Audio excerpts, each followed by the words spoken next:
I am Paul Ezugo. Was born and raised in Delta State, but originally from Anambra State. Went to primary school in Delta State, graduated '79. Worked for Cadbury for 2 years, after which I set off for overseas, United States, where I did industrial technology. While in school, accidentally I stumbled into drugs. And as a result of that, I became a dealer. Started dealing, and there for a while. I got caught up with the law, sent to prison, was deported in '89. 2 years after that, I went back to state again. Got there, actually I got there angry and furious for what happened to me and didn't learn from my mistakes. Went back again to the same dealing. And it was like God chastising me, and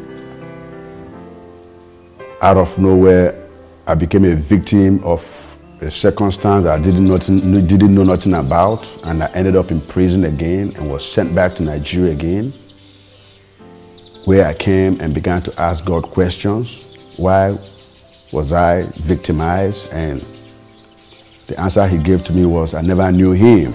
And then I got close to God, and the more I attended churches and programs, I got my answers. I became kind of born again. Somewhere down the line, I backslided again, got empty, proud because of the kind of job I had. I became a manager in nightclubs. From then on, I thought the devil got into me through lust of flesh and alcoholism, and I found myself back into drugs again.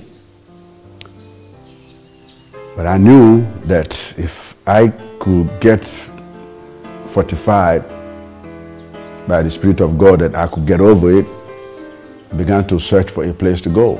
When we met those people, particularly when they now came for the interview as to when to come for the program, I met Paul. You could see in him that he was completely dejected, completely lost, and imagining himself in that kind of mess that he's got himself. And I could see in him a very intelligent person that's only willing to, and speaking with him, I saw where he must be coming from. And he was completely lost. He was dirty, he was lean, he had bushy beard. He didn't even care about himself. And I didn't think he came here with anything except a little black nylon bag. And he said that was not important to him. What was important is that he get himself back. And so we said, we'll give him a chance. And we took, and believe me, he and others have done fantastically well. They've only been here like 2 months and 10 days or thereabout. And then if you see the journey they've been through in those times, it's just, you can then know it's just God that's kept them. When I see them, I know the way they feel because I have felt like that before. I went through this program too, sometime in 1996. All these beautiful facilities they are enjoying now, we do not enjoy them. We're in a rented place. And God has been so faithful because when you see them when they first come, 55, 57, now they remain 41, it's God. The first time we came, Dr. Addict, our coordinator, my dad in the Lord, he came to the house. He said, I will advise you ladies to start up with night prayers and all that. It goes a long way.